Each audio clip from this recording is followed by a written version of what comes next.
Halo semuanya, oke, jadi seperti yang kita tahu, film Zootopia saat ini sedang tayang di berbagai layar bioskop di seluruh dunia dan bisa dibilang film ini mendapatkan respon yang sangat-sangat positif. Orang-orang pada menyukai animasi ini dikarenakan kualitas yang sangat bagus serta memiliki tema yang cukup dewasa dan tidak adanya unsur-unsur yang dibenci oleh banyak orang. Nah, tapi sebelum film ini rilis, kita sebenarnya sempat kedatangan sebuah film animasi yang memiliki tema serupa, yaitu Anthropomorphic Animal, namun sepertinya film tersebut tidak begitu dinotis oleh banyak orang. Dan yap, film yang gue maksud adalah The Bad Guys 2. Nah, lalu bagaimanakah isi dari film ini? Apakah film ini memiliki kualitas yang sama bagusnya seperti film pertamanya? Well, untuk mengetahui hal itu, mari kita langsung masuk aja ke pembahasan dalam 3, 2, 1.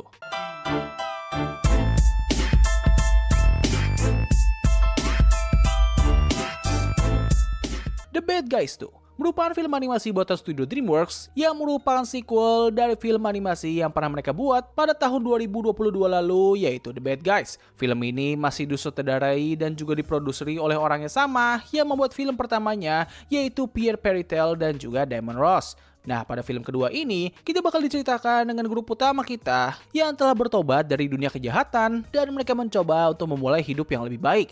Nah, tapi sayangnya, dikarenakan track record mereka yang sangat buruk, kelompok ini pun akhirnya mengalami kesulitan dalam mencari pekerjaan. Situasi ini pun diperkeruh di mana terdapat sebuah grup kriminal baru yang bernama The Phantom Bandit, di mana mereka sedang melakukan berbagai kejahatan secara beruntun dan semua kejahatan itu membuat nama dari kelompok The Bad Guys kini menjadi semakin buruk karena orang-orang mengira kalau kelompok kriminal itu adalah The Bad Guys yang kembali terjun ke dunia kriminal. Film ini rilis pada tanggal 1 Agustus lalu dan bisa dibilang memiliki respon yang cukup positif. Tidak hanya itu saja, film ini bahkan juga bisa dikatakan sangat sukses dalam segi finansial di mana mereka meraup keuntungan sebesar 238 juta dolar dengan budget hanya sekitar 80 juta dolar saja. Nah, jujur aja, sebelum gue menemukan fakta ini, gue awalnya mengira kalau film ini mengalami kegagalan. Hal ini dikarenakan pada saat film ini pertama kali rilis, gue jarang sekali melihat video-video review ataupun video editan dari animasi ini di berbagai sosial media.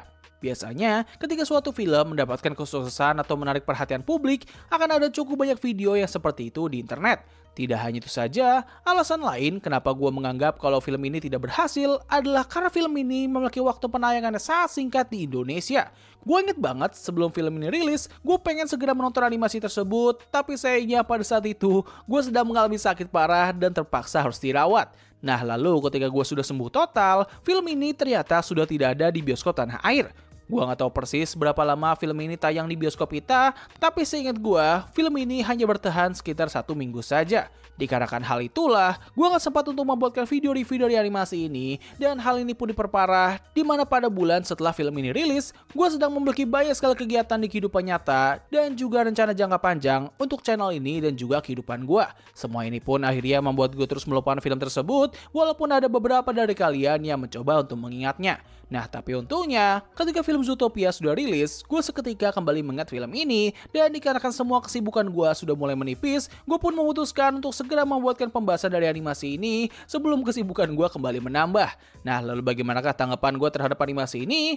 Well, gue bakal langsung katakan kalau ini merupakan film yang sangat seru, walaupun tidak sebagus film pertamanya.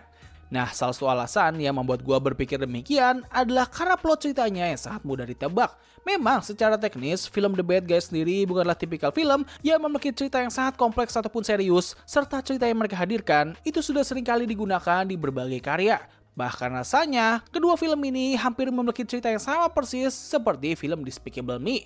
Dikarenakan hal inilah, gue pun bisa dengan mudah memperkirakan isi dari kedua film ini. Bahkan untuk kasus film yang kedua, gue sudah bisa menebak bagaimana film ini akan berakhir kurang dari 30 menit film ini berjalan. Hal ini pun diperparah dengan trailer dari animasi ini yang harus gue katakan itu memberikan banyak sekali bocoran terhadap isi cerita dari film tersebut, walaupun mereka berusaha untuk menambahkan beberapa adegan yang tidak ada di film akhirnya. Selain itu, hal lain yang membuat gue merasa kalau cerita dari film ini terasa agak kurang adalah dari jalan ceritanya sendiri yang hampir sama persis seperti film pertama, namun dengan sedikit perubahan pada beberapa plot. Semua bermula pada konflik yang dialami oleh karakter Wolf, lalu disusul oleh teman-temannya, lalu ketika menuju pertengahan cerita, kita bakal diperkenalkan dengan antagonis utama dari film tersebut, dan kedua antagonis ini sama-sama memiliki twist yang sebenarnya sangat berbeda antar satu sama lain. Lalu ketika rencana mereka sudah ditunjukkan, Kalian semua yang sudah menonton kedua film ini pasti setuju bahwa motivasi dan juga cara kerja dari kedua villain ini itu hampir sama persis. Selain itu, kesamaan lain juga datang dari satu figur yang bertindak sebagai sosok yang masih menaruh harapan kepada grup utama kita bahkan setelah mereka di-framing atau disalahkan oleh antagonis utama. Tidak itu saja, beberapa plot sampingan dan tambahan di film ini bahkan juga terasa kurang mendapatkan pendalaman yang bagus. Ambil contoh, plot mengenai Diane dan juga Wolf itu sebenarnya sangat manis dan memiliki akhir yang cukup memuaskan, namun cerita dari kedua karakter ini hanya berkutat kepada Wolf yang tidak ingin identitas Diane diketahui oleh publik dan Diane-nya sendiri yang berusaha untuk mencari tujuan sebenarnya dari antagonis utama di film ini. Interaksi mereka berdua hanya terjadi di awal dan di akhir film dan tidak ada konflik berat yang terjadi antara mereka berdua yang bisa memberikan lapisan tambahan terhadap pasangan ini. Selain dari Wolf dan juga Diane, film ini juga menghadirkan pasangan baru yaitu Snake dan juga seekor burung gagak yang bernama Susan atau Doom. Nah, tapi sayangnya cerita dari kedua pasangan ini bahkan jauh lebih buruk dari pasangan sebelumnya karena interaksi mereka ini hanya dijadikan sebagai bahan komedi saja.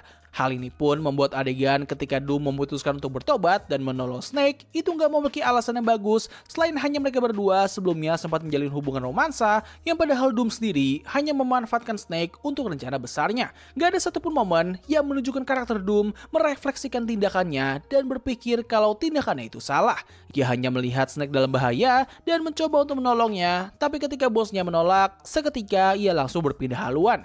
Ini sangat disayangkan sih, karena menurut gua di film pertamanya karakter Snake itu memiliki subplot yang sangat bagus.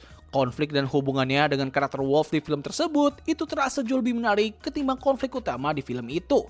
Tapi ya, meskipun film ini memiliki banyak sekali kekurangan, namun gue pribadi nggak bisa mengatakan kalau ini merupakan film yang sangat buruk. Malahan, menurut gue ini merupakan film yang cukup seru dan gue sangat menikmati keseluruhan dari film ini. Tentu kalau kita membicarakan kelebihan dari film ini, maka kita semua pasti bakal tertuju kepada visual dan juga animasinya.